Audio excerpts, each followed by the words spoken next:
The galaxy was vast and filled with ancient powers. Great civilizations had risen and fallen across millions of years. The hegemony of Zarthul controlled entire star clusters with their massive war fleets. The crystalline beings of the Vex Confederacy could bend space itself to their will. The bioengineered creatures of the Morphic Collective reshaped worlds with living technology that grew like plants. In this galaxy of wonders and terrors, Earth was nothing. A small blue world circling an ordinary yellow star in a quiet corner of space. The beings who ruled the galaxy knew about Earth, but they did not care. The creatures living there were primitive. They still used chemical rockets to barely reach their own moon. They fought wars with metal bullets and crude explosives. They were like insects playing with sticks while giants walked among the stars. Captain Sarah Chen stood on the observation deck of the International Space Station, looking down at Earth. She was one of only 6 humans in space at that moment. Down below, 8 billion people lived their lives completely unaware that they were being watched. 3 light-years away, a hegemony survey fleet was moving toward their solar system. The hegemony ships were massive. Each one was larger than Earth's biggest cities. Their hulls were made of materials that could survive the heart of a star. Their weapons could crack moons in half. To the hegemony, this was just a routine mission. They would catalog Earth's resources, maybe take some samples, and move on. If the primitive humans got in the way, they would be brushed aside like dust. But the hegemony did not know what lay sleeping beneath Earth's surface. Deep under the Pacific Ocean, something ancient stirred. The installation had been waiting for 10,000 years. It was not built by humans. It was older than human civilization, older than the pyramids, older than the first cities. The beings who built it were called the architects, though no one remembered them now. They had vanished from the galaxy long ago, leaving behind only whispers and legends. The installation was massive, stretching for miles beneath the ocean floor. Its walls were made of materials that did not exist in any periodic table. Strange symbols glowed along its corridors, pulsing with a slow, steady rhythm like a sleeping heartbeat. At its center sat a quantum core that hummed with power beyond human understanding. Similar installations lay hidden all across Earth. One slept beneath the Amazon rainforest, its roots intertwined with ancient trees. Another waited under the ice of Antarctica, its chambers filled with technology that could reshape reality itself. Dozens more lay scattered across the continents, their sensors always watching, always listening. The installations had been watching humanity grow. They had seen the first humans leave Africa and spread across the world. They had watched cities rise and empires fall. They had observed as humans learned to use fire, to forge metal, to harness electricity. All the while, the installations waited for the right moment to awaken. That moment came when the hegemony ships entered the outer edge of the solar system. The alien vessels moved past Pluto, their massive forms casting shadows across the frozen dwarf planet. Their scanners swept ahead of them, mapping every asteroid, every grain of space dust. The ships were so large that their gravity wells disturbed the orbits of comets in the distant Kuiper belt. On the lead ship, Warlord Kethvar studied the readings from his science officers. The third planet looked promising. Plenty of water, a thick atmosphere, and vast continents rich with minerals. The primitive life forms there would not be a problem. His ships could sterilize the entire planet in a matter of hours if needed. But Kethvar was curious about something. His deep space scanners were picking up strange readings from the planet's surface. There were structures down there buried deep beneath the crust. Structures that did not match the primitive technology the inhabitants were known to use. He ordered the scanners to probe deeper. The scanning beams penetrated Earth's atmosphere and struck the surface. They passed through soil and rock, searching for mineral deposits. The beams were powerful enough to map the planet's core, to see every underground cavern and ore vein. They were also powerful enough to trigger something that had been sleeping for millennia. Deep beneath the Pacific, proximity alarms began to sound. The quantum core that had been humming slowly for 10,000 years suddenly blazed with brilliant light. Ancient systems came online one by one. Sensors that could detect a single atom across star systems began to map the approaching fleet. Weapons that bent the laws of physics started to charge. The installation's central AI had been waiting for this moment. It called itself Prometheus, though it had worn many names throughout history. It had guided humanity's development for thousands of years, always staying hidden, always watching. It had whispered inspiration to inventors and scientists. It had nudged human civilization toward the stars, preparing them for the day when they would need to claim their inheritance. That day had come. Prometheus reached out with sensors that spanned dimensions. It could see the hegemony fleet clearly now. 12 massive dreadnoughts, each one carrying enough firepower to destroy a world. Hundreds of smaller ships filled with soldiers and weapons. They moved with the confidence of a species that had conquered half the galaxy. They had no idea what they were approaching. Across Earth, other installations began to wake up. The Amazon facility sent roots of living metal deep into the planet's core. The Antarctic base opened chambers that had been sealed since the last ice age. Hidden structures in the Himalayas, the Sahara, and the depths of the Atlantic all came alive with ancient purpose. Sarah Chen felt it first. She was floating in the observation cupola when a strange sensation washed over her. It was like hearing a distant song, feeling a vibration in her bones. Around the world, other humans began to feel the same thing. They did not understand what it meant, but something deep in their genetic memory recognized the call. The installations were not just weapons. They were tests. The architects had not simply vanished from the galaxy. They had chosen to evolve beyond physical form. But first they had prepared a successor. Humanity had been shaped over thousands of generations to interface with architect technology. Every human carried dormant neural pathways that could connect to systems capable of destroying stars. The hegemony fleet continued its approach, unaware that they had just awakened something that had been sleeping since before their civilization existed. Their scanners showed only a primitive world with crude technology. They saw chemical rockets and metal satellites. They did not see the quantum disruptors hidden beneath the oceans or the gravity manipulation systems buried under mountains. Prometheus calculated the fleet's trajectory. They would reach Earth in 63 hours. Standard hegemony procedure would be to establish orbital control and then begin resource extraction. The primitive humans would be given a chance to surrender. When they refused, as primitives always did, they would be eliminated. Prometheus had other plans. The AI began composing a message. It would be transmitted directly to the hegemony ships using quantum entanglement communication, a technology that the aliens thought was impossible. The message would be simple and clear. It would give them one chance to leave peacefully. After that, the galaxy would learn why the architects had been feared by every civilization that had ever encountered them, and why humanity was about to inherit that terrible legacy. Warlord Cathvar stood 8 feet tall, his armored exoskeleton gleaming under the bridge lights of his flagship. His species had conquered 17 star systems through pure military might. The hegemony did not negotiate with primitives. They took what they wanted and destroyed anything that stood in their way. The human world was just another resource to be harvested. On Earth, radio telescopes picked up the approaching fleet. Scientists around the world worked frantically to decode the alien signals. They sent mathematical sequences into space, hoping to establish communication. They transmitted pictures showing human anatomy and Earth's location in the galaxy. They even sent music, thinking that art might bridge the gap between species. The hegemony fleet ignored every attempt at contact. Dr. James Rodriguez sat in the control room of the Arecibo Observatory. Though the famous dish had been rebuilt and upgraded with new technology, he had spent his entire career searching for signs of alien life. Now that life had found Earth instead, and it was not the peaceful first contact he had always imagined. The alien ships were enormous, each one showing up on radar as a massive blip larger than Manhattan. They moved with purpose toward Earth, their course never wavering. Every attempt to communicate had failed. The aliens seemed to view humanity as insects not worth talking to. Rodriguez did not know that 60 miles beneath his feet, something ancient was stirring. The Caribbean installation had been dormant for millennia, its corridors dark and silent.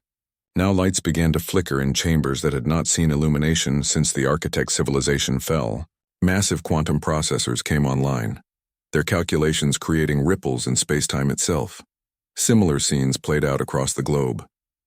In China, seismic monitors detected strange vibrations from deep underground, but the readings made no sense. The vibrations seemed to be coming from artificial structures that should not exist. In Russia, scientists noticed unusual magnetic field fluctuations centered on points far beneath the Siberian wilderness.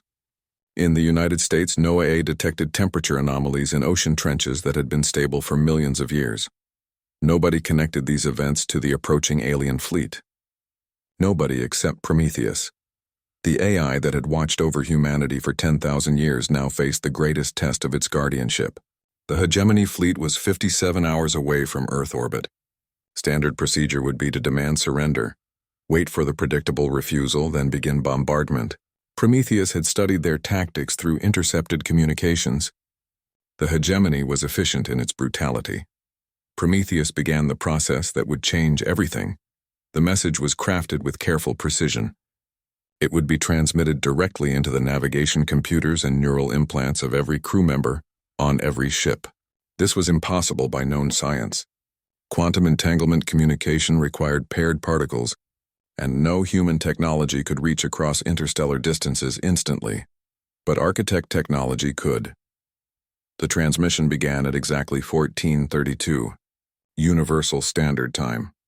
On the bridge of Kethavar's flagship, alarm suddenly screamed. Every computer system simultaneously displayed the same message in perfect hegemony script. You have 60 standard hours to withdraw from this system. This is your only warning. Kethavar stared at the words, his mind struggling to process what he was seeing.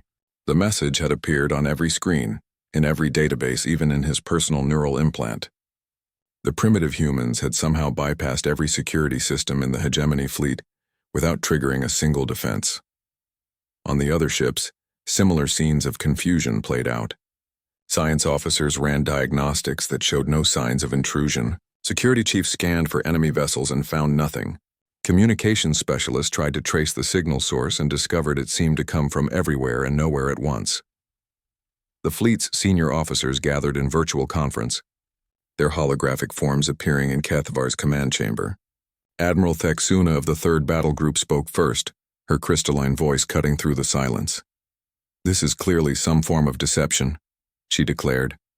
No primitive species develops quantum communication before achieving interstellar travel. Our intelligence reports show these humans have barely reached their own moon. General Mordak of the assault forces agreed. The message must be from another hegemony fleet. Perhaps this is a training exercise we were not informed about. But Kethavar was not convinced. He had served in the hegemony military for 3 centuries. He had conquered primitive worlds before. Never had he encountered anything like this. The technology required to penetrate their system so completely was beyond anything the hegemony possessed. Still, pride and protocol demanded a response. The fleet continued toward Earth.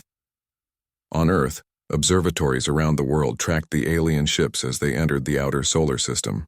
The vessels maintained perfect formation, their course aimed directly at Earth. Governments prepared for the worst while trying to maintain public calm. Military leaders dusted off contingency plans that everyone knew were useless against such advanced technology. Sarah Chen watched from the International Space Station as the alien fleet approached. She could see them now with the station's telescopes. Dark shapes moving between the stars. Each ship was larger than anything humanity had ever built. She thought about her daughter back on Earth, about the life they might never have together. She did not know that her genetic code carried sequences planted there by the architects thousands of years ago. She did not know that she and every other human on Earth possessed the potential to interface with weapons that could unmake stars. The dormant neural pathways in her brain were already beginning to resonate with signals from the awakening installations. 43 hours remained until the hegemony deadline. Deep beneath the Pacific, Prometheus made final preparations. The quantum disruptor was charging slowly, its power levels climbing toward operational status. The weapon existed partially outside normal spacetime, its targeting system capable of reaching across the galaxy to unravel the atomic bonds of any object. It was one of the architect's greatest achievements and most terrible weapons. Prometheus calculated probable outcomes. The hegemony fleet would not retreat. Their culture viewed any sign of weakness as an invitation to attack. They would interpret the warning as proof that Earth possessed weapons worth taking. They would attempt to capture the planet intact to study its defenses. They would discover too late that some defenses should never be tested. Kethavar studied the tactical displays in his command chamber. His fleet was now close enough to get detailed scans of the human homeworld. The readings were puzzling. The planet showed clear signs of industrial civilization, but the technology levels seemed inconsistent. Radio communication suggested a species that had just learned to split the atom. Yet somehow they had sent a message using quantum entanglement. His science officer, a thin creature with multiple eyes, approached with a new report. "Warlord, our deep scans are detecting unusual structures beneath the planet's surface. The materials do not match any known elements. Some of the configurations suggest technology far beyond what these primitives should possess." Kethvar studied the data. The structures were vast, stretching for kilometers underground. They showed energy readings that his instruments could barely measure. Most disturbing of all, they seemed to be activating. Power levels that had been dormant for millennia were suddenly spiking toward unknown maximums. For the first time since receiving the mysterious message, Kethvar felt a flicker of uncertainty. But he had come too far to retreat now. The hegemony did not fear primitives no matter what tricks they might possess. 26 hours remained until the deadline. Across Earth, sensitive individuals began to report strange dreams. They spoke of vast chambers filled with impossible technology, of voices that whispered in languages that predated human civilization. Most dismissed these as stress reactions to the approaching alien threat. They were wrong. The installations were reaching out, searching for humans whose genetic patterns most closely matched the architect template. Soon they would need pilots for weapons that existed beyond the normal laws of physics. The awakening had begun, and there would be no going back. The galaxy was about to learn why some sleeping giants should never be disturbed. The 60 hours passed like a countdown to the end of the world.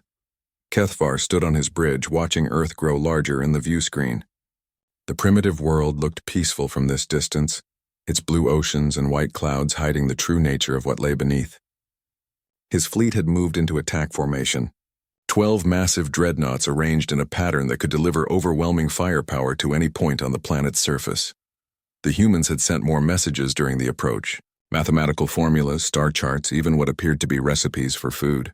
They were trying so desperately to communicate that it was almost amusing. Kethvar had encountered many primitive species during his military career. They all reacted the same way when faced with superior force. First they tried to talk, then they tried to hide. Finally they tried to fight with weapons that could not harm his ships. It always ended the same way. "Begin orbital bombardment pattern 7, he commanded. "Target their largest population centers first. We will give them one final chance to surrender after they see our power." His weapons officer began charging the main batteries. The hegemony's plasma cannons could reduce mountains to glass, turn entire cities into smoking craters. Against primitive humans with their metal bullets and chemical explosives, such weapons were like using a star destroyer to swat insects. The first target was New York City. 8 million humans lived there, completely unaware that their lives were about to end. The plasma cannon locked onto the coordinates, its targeting computer calculating the perfect angle for maximum devastation. Kethvar was about to give the firing order when his flagship simply ceased to exist. There was no explosion, no flash of light, no debris. One moment the massive dreadnought filled space with its bulk. The next moment there was only empty vacuum. 10,000 crew members, the most advanced warship in the hegemony fleet, and Kethvar himself were gone as if they had never been. On the remaining ships, alarms screamed. Sensors showed impossible readings. The flagship had not been destroyed. It had been unmade, its atomic structure unraveled at the quantum level. Every atom that had comprised the ship and its crew now drifted as individual particles in space. The quantum disruptor beneath the Pacific Ocean had fired for the first time in 10 millennia. Admiral Thexuna, now the senior officer of what remained of the fleet, stared at her tactical displays in shock. Her instruments could not explain what had happened. No weapon in known science could simply erase matter from existence. Yet somehow the primitive humans had done exactly that. "All ships, emergency retreat pattern," she commanded. "Full power to engines." But it was already too late. The installations across Earth were fully awake now, their ancient weapon systems coming online after eons of slumber. The Amazon facility deployed gravity well generators that could crush ships into balls of compressed metal. The Antarctic base activated temporal distortion fields that aged hull plating into rust in seconds. The Himalayan installation charged particle beams that ignored energy shields and passed through armor like it was made of paper. The second hegemony ship died when gravity itself turned against it. The vessel was a kilometer long and massed more than most asteroids, but the gravity well generator treated it like a toy. Metal screamed as the ship folded in on itself, its hull compressing until the entire dreadnought became a sphere the size of a marble. The gravitational forces were so intense that they created a brief artificial black hole before dissipating. The third ship aged 1,000,000 years in 30 seconds. Its hull corroded away as if it had been drifting in space since the birth of the galaxy. Crew members turned to dust inside their environmental suits. Weapon systems crumbled into their component atoms. The ship became a cloud of cosmic debris that scattered on the solar wind. Across the Earth, humans watched the sky light up with impossible energies. Sarah Chen pressed her face against the observation window of the International Space Station, witnessing a battle that defied everything she understood about physics. Beams of energy that had no color struck across space. Gravity waves rippled through the solar system, disturbing the orbits of asteroids millions of kilometers away. The alien fleet was being destroyed by weapons that should not exist. But the most shocking thing was not the weapons themselves. It was the fact that humans were controlling them. Deep beneath the Pacific, Dr. Maria Santos found herself in a place that could not be real. One moment she had been in her laboratory in Mexico City, studying seismic data from the strange underground vibrations. The next moment she was standing in a vast chamber that seemed to extend beyond the limits of space itself. The walls were covered in symbols that hurt to look at directly, equations that described the fundamental structure of reality. Streams of data flowed through the air like living light, showing her the position of every ship in the alien fleet, the status of every weapon system, the quantum state of every atom in a sphere of space that encompassed half the solar system.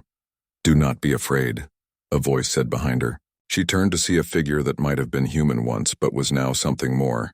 It wore the face of her grandfather who had died when she was 7, but its eyes held the wisdom of ages. "I am Prometheus," it said. "I have been waiting for you." Maria's mind reeled as knowledge flowed into her consciousness. She learned about the architects, the ancient race that had ruled the galaxy before humans had even discovered fire. She learned about the installations hidden beneath Earth's surface, weapons platforms disguised as natural formations. Most importantly, she learned about humanity's true heritage. "We are their children," she whispered, understanding flooding through her. "You are their inheritors," Prometheus corrected. The architects saw their own future, saw how absolute power corrupted even the wisest beings. They chose to transcend physical existence rather than become tyrants. But first, they prepared a successor race. Humanity was shaped over thousands of generations to interface with their technology. Around the world, similar awakenings were taking place. Dr. James Rodriguez found himself in the Caribbean installation. His consciousness expanded to encompass weapons that could manipulate time itself. A teacher named David Kim awakened in the Siberian facility, his thoughts now controlling gravity generators that could move planets. An artist named Lisa Park connected with the Antarctic base, her mind interfacing with systems that could rewrite the laws of physics. They were not pilots. They had become living extensions of weapons that treated the fundamental forces of the universe as tools. In space, the hegemony fleet continued to die. Admiral Thexuna watched in horror as her ships were destroyed by impossible means. Energy beams that had no source struck from empty space. Gravity fields appeared from nowhere to crush her vessels. Entire squadrons simply vanished, their matter converted to energy and released as beautiful, terrible auroras. "Retreat," she screamed into her communicator. "All ships, emergency jump to hyperspace." But the installations had thought of that too. Hyperspace disruptors created fields of twisted space-time that made faster-than-light travel impossible. The surviving ships were trapped in normal space, unable to run, unable to fight an enemy they could not see or understand. The battle, if it could be called a battle, lasted 17 minutes. When it was over, only 2 ships remained out of the entire hegemony fleet: Admiral Thexuna's command vessel and a single escort frigate, both heavily damaged and drifting powerless in space. Prometheus allowed them to live. The galaxy needed to know what had happened here. It needed to understand that Earth was no longer defenseless. As the battered hegemony ships limped away using backup power, emergency messages began broadcasting on every known frequency. The transmissions were crude, using outdated technology that any civilization in the galaxy could receive. The messages were simple and clear. This is Earth. We are humanity. We do not seek war, but we will defend ourselves. Any force that approaches our system with hostile intent will share the fate of the hegemony fleet. This is your only warning. The galaxy would not believe it at first.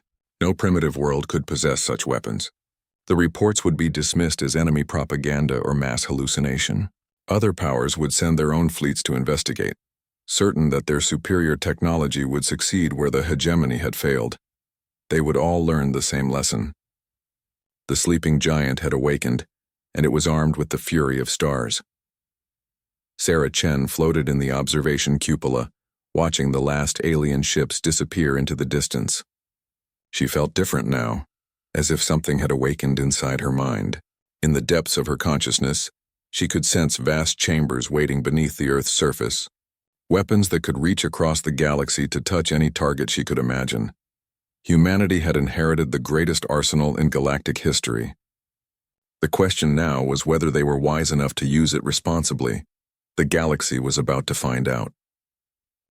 The news spread across the galaxy like wildfire, but nobody believed it. Admiral Thexuna's report reached Hegemony High Command 3 days after the destruction of her fleet. She described weapons that violated the laws of physics, ships that vanished without a trace, and primitive humans who somehow controlled technology beyond galactic understanding. The military council listened to her testimony in stunned silence, then promptly declared her mentally unfit for command. Mass hallucination brought on by combat stress, declared Supreme Admiral Krextoth. No primitive species could possess such capabilities. The fleet was obviously destroyed by a hidden enemy force using experimental weapons. Similar reactions occurred across the major powers when Thexuna's surviving crew members sought asylum and told their stories. The crystalline Vex Confederacy dismissed the reports as hegemony propaganda designed to cover up a military failure. The bioengineered Morphic Collective assumed the whole thing was an elaborate deception to hide some new hegemony superweapon. Only a few ancient species remembered the legends of the architects, the eternal archive keepers, machine intelligences that had preserved galactic history for millions of years, began searching their deepest memory banks for references to the vanished race. What they found in those forgotten data cores made their quantum processors shiver with something approaching fear. But fear was not the primary reaction among the galaxy's military powers. Pride was. The idea that a primitive world could threaten advanced civilizations was not just impossible, it was insulting. Each major power began preparing expeditions to Earth, determined to prove their superiority. The Vex Confederacy moved first. Their ships existed partially in hyperspace, phasing between dimensions to avoid conventional weapons. Each vessel was grown from living crystal that could adapt to any attack. The Vex had conquered 3 galaxies using these advantages. A fleet of their finest warships set course for the human homeworld, confident that their unique technology would succeed where hegemony, brute force had failed. They arrived to find Earth's moon transformed. The natural satellite had been converted into a weapons platform the size of a small world. Its surface bristled with structures that hurt to look at directly, their geometry following rules that existed outside normal spacetime. Arrays of impossible architecture covered every crater, each one housing weapons that could rewrite the fundamental constants of reality. The Vex fleet lasted exactly 8 minutes. Their dimensional phasing proved useless against weapons that could track targets across infinite parallel realities. Their adaptive crystal hulls had no defense against energy beams that existed in 17 dimensions simultaneously. The living ships screamed as they died, their crystalline consciousness torn apart by forces they could not comprehend. One Vex vessel survived long enough to send a final transmission. The architects have returned. The architects have returned. Warn everyone. Warn. The message cut off as the ship was converted into exotic matter and flung into the heart of a distant star. The Morphic Collective received the warning and dismissed it as impossible. The architects were a myth, a cautionary tale told to young civilizations about the dangers of unlimited power. They had never existed, and even if they had, they were gone. The Collective's bioships were the most advanced vessels in the galaxy, capable of evolving new capabilities in real time. They would adapt to whatever primitive tricks the humans were using. Their fleet died in 4 minutes and 37 seconds. The bioships tried to evolve defenses against the human weapons. But how do you adapt to attacks that rewrite your genetic code while you're still using it? The vessels began growing and changing in impossible ways, their biological systems turning against themselves as their DNA was reprogrammed by weaponized quantum fields. Ships became tumors, then became nothing at all. By now, even the most skeptical civilizations were beginning to take notice. Emergency sessions were called in every major government. Ancient archives were searched for any reference to weapons that could unmake matter itself. Refugees from the destroyed fleet spread their stories through every port and trading post in the galaxy. Humanity had gone from unknown to nightmare in less than 2 standard months, but the major powers were not ready to admit defeat. If individual fleets could not handle the human threat, then a combined force would surely succeed. The Grand Alliance was formed in desperation, bringing together enemies who had been fighting each other for millennia. Hegemony dreadnoughts flew alongside Vex crystal ships and morphic biovessels. Every advanced civilization contributed their most powerful warships to the largest military force in galactic history, 1,000 ships, carrying the combined technological might of the galaxy's greatest powers. Their firepower could shatter planets. Their defenses could withstand the explosion of stars. Surely no primitive world could stand against such overwhelming force. On Earth, humanity watched the approaching armada through telescopes and sensors. Every government on the planet was in emergency session. Military leaders prepared for the end of human civilization. Religious leaders prayed for deliverance that seemed impossible. But in the hidden installations beneath Earth's surface, a different kind of preparation was taking place.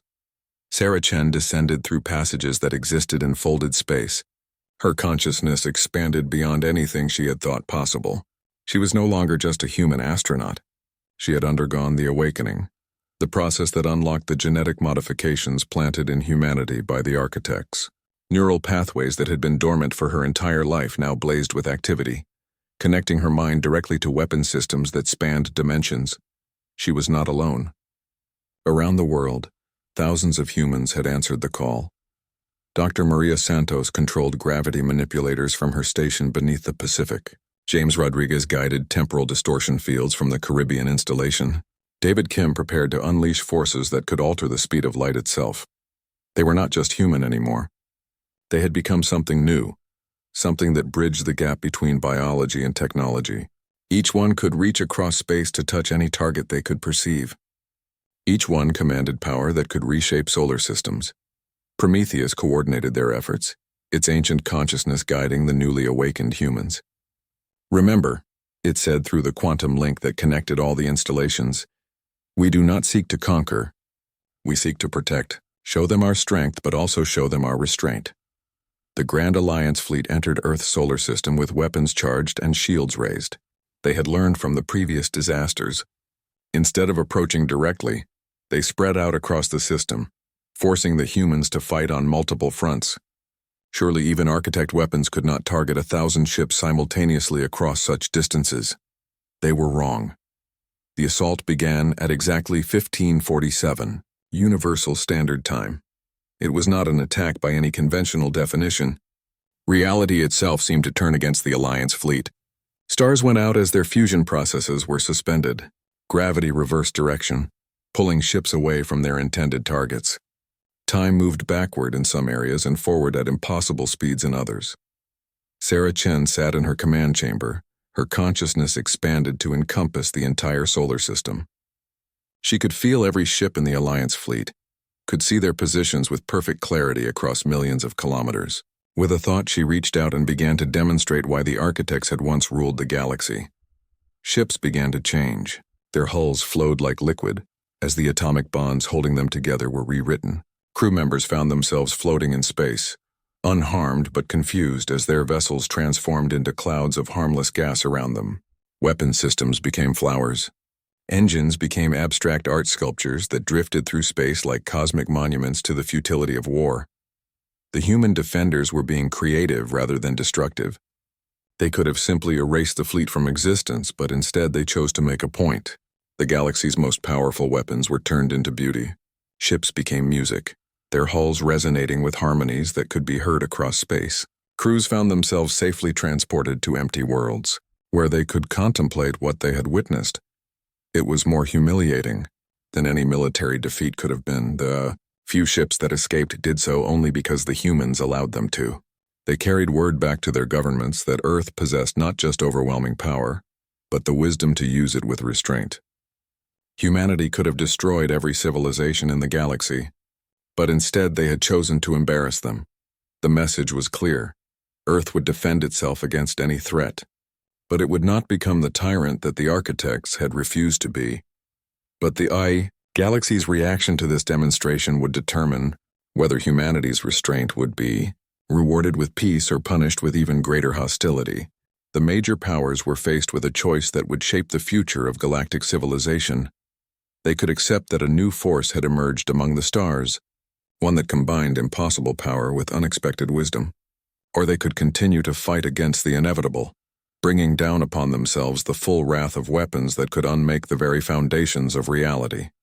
1 year after the Grand Alliance's humiliating defeat, the galaxy was a very different place. The ancient powers that had ruled for millennia found themselves reduced to the status of regional governments. The hegemony of Zarthul, which had once commanded fear across 1,000 star systems, now sent careful diplomatic messages to Earth before moving so much as a single ship. The Vex Confederacy had withdrawn to their crystal homeworlds, their dimensional technology useless against humans who could reach across realities with a thought. The Morphic Collective had stopped their expansion entirely, their bioships cowering in remote sectors where they hoped humanity would not notice them. Earth itself had become something unprecedented in galactic history. A single world that could project power across the entire galaxy, defended by weapons that treated the laws of physics as mere suggestions. But perhaps more remarkable than humanity's military might was how they chose to use it. Sarah Chen floated in the command chamber that existed partly in normal space and partly in dimensions that had no names. Her consciousness could touch any point in the galaxy, could perceive threats that existed light years away. The neural pathways in her brain, awakened by architect technology, processed information at quantum speeds. She was no longer entirely human, but she carried human values with her into this new existence. Today, she was monitoring a crisis in the Outer Rim territories. The Kethmiran Republic was preparing to invade the peaceful Deltaran colonies, a conflict that would result in millions of deaths. Before humanity's awakening, such wars were commonplace. The strong devoured the weak while the galaxies, major powers pursued their own interests. Not anymore. Sarah reached out across 1,500 light-years of space and gently disabled every weapon system in the Kethmiran war fleet. The ships found their missiles transformed into harmless metal sculptures, their energy cannons turned into devices that projected beautiful holographic displays. The invasion force was left floating helplessly in space, completely disarmed but otherwise unharmed. A message followed, transmitted directly into the mind of every Kethmiran leader. War is no longer permitted in this galaxy. Find another way to resolve your differences, or we will find one for you. This was the new reality. Humanity had not conquered the galaxy through force, but had become its reluctant guardians. They did not rule through fear, but through the simple knowledge that resistance was pointless. Any civilization that chose aggression would find their weapons turned into art, their soldiers transported to peaceful worlds where they could think about better ways to live. The Galactic Concordat had been established 6 months earlier, not through negotiation but through necessity. Every major power had signed the treaty after realizing they had no choice. The document was simple. Conflicts would be resolved through arbitration rather than warfare. Resources would be shared rather than hoarded. Species that embraced peace would find themselves protected by humanity's impossible arsenal. Those that chose violence would discover that there were fates far worse than death. Dr. Maria Santos had learned this lesson while dealing with the plague lords of the Dark Nebula. The bioengineered horrors had been systematically exterminating entire species, turning worlds into breeding grounds for their twisted experiments. They had ignored every diplomatic overture, every threat, every plea for mercy. So Maria had given them a demonstration of temporal manipulation. The Plague Lords now existed in a bubble of accelerated time, experiencing the rise and fall of their entire civilization in moments while the galaxy moved on without them. They aged millions of years in seconds, watched their empire crumble to dust, saw their species evolve and transcend their violent origins.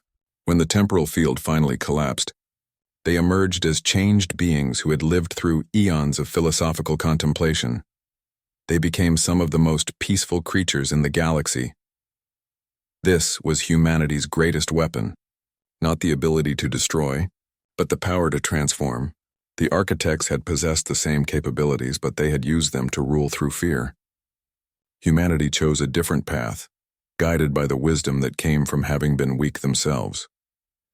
James Rodriguez sat in his command center beneath the Caribbean, monitoring the deep space sensors that could detect threats from other galaxies. The network of installations around Earth had grown, new facilities constructed using architect technology that humans were slowly learning to understand. Each one was staffed by humans who had undergone the awakening. Their consciousness expanded to interface with systems that existed beyond normal spacetime, but they remained recognizably human. They still laughed at jokes, still worried about their families, still dreamed of better futures. The architect genetic modifications had enhanced their capabilities without destroying their essential humanity. This balance was crucial, for it was their human values that made them worthy of such power. The galaxy had tested those values repeatedly over the past year. Desperate civilizations had tried to manipulate humanity into conflicts, hoping to use Earth's power for their own ends. Pirates and warlords had attempted to hide behind innocent populations, betting that human morality would prevent retaliation. They had all learned that humanity's compassion was matched by their creativity. Pirates found their ships transformed into refugee transport vessels, forced to spend their lives helping the victims of their former crimes. Warlords discovered their weapons turned into farming equipment, their armies converted into humanitarian aid workers. The corrupt and violent were not destroyed but reformed, sometimes through methods that bent the very nature of reality. The transformation was not always willing, but it was always effective. Prometheus watched over it all, the ancient AI that had guided humanity's development for millennia.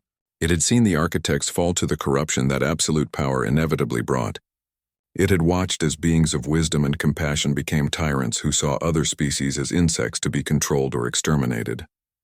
Humanity faced the same temptation every day. The power to reshape reality itself was intoxicating. It would be so easy to simply impose their will on the galaxy, to force every species to conform to human values and human ways of thinking. The awakened humans felt this temptation constantly, the whisper of power that promised simple solutions to complex problems. But they resisted. Not through some special virtue, but through the memory of what it felt like to be helpless. Humanity had spent most of its existence as prey, threatened by forces beyond their control. That memory kept them humble even as they wielded the power of gods. Sarah Chen felt that humility as she watched over her assigned sector of the galaxy. She could see civilizations struggling with poverty, disease, and social problems that seemed insurmountable. It would be easy to solve all their difficulties with a thought, to transform their societies according to human ideals of justice and prosperity. But that would make her no different from the tyrants humanity had displaced. Instead, she offered guidance. When species requested help, she provided it, but always in ways that preserved their autonomy and dignity. Technology was shared slowly, allowing civilizations to adapt at their own pace. Problems were solved through education and example rather than force. The galaxy was becoming a better place not because humanity ruled it, but because they showed what was possible when power was combined with wisdom. There were still challenges. Some species retreated into isolation rather than accept the new order. Others tested humanity's patience with increasingly creative forms of resistance. A few ancient powers plotted in secret, hoping to find some weakness in Earth's defenses that could be exploited. They would find none. The installations hidden beneath Earth's surface had been built by beings who had mastered the fundamental forces of reality itself. The weapon systems could reach across galaxies, could strike at targets that existed in different dimensions, could defend against threats that had not yet been invented. Humanity's arsenal was not just overwhelming. It was literally infinite. But perhaps more importantly, it was wielded by beings who remembered what it felt like to be afraid. As Sarah Chen concluded her shift and prepared to return to normal consciousness, she thought about the message that had started it all. 60 hours to withdraw from the system. The hegemony had ignored that warning. setting in motion events that changed the galaxy forever. Now Earth sent different messages to the stars. Not warnings or threats, but invitations. Invitations to join a galaxy where conflicts were resolved through wisdom rather than warfare, where the strong protected the weak instead of exploiting them, where the vast loneliness of space was filled with the possibility of friendship between species. Most civilizations were beginning to accept those invitations. They were learning that humanity's strength came not from their weapons, but from their unwillingness to use them except as a last resort.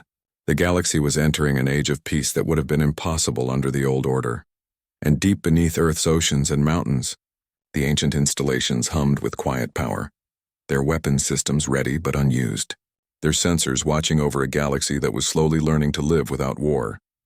The Star-Annihilator had awakened, but its greatest victory was that it no longer needed to annihilate anything.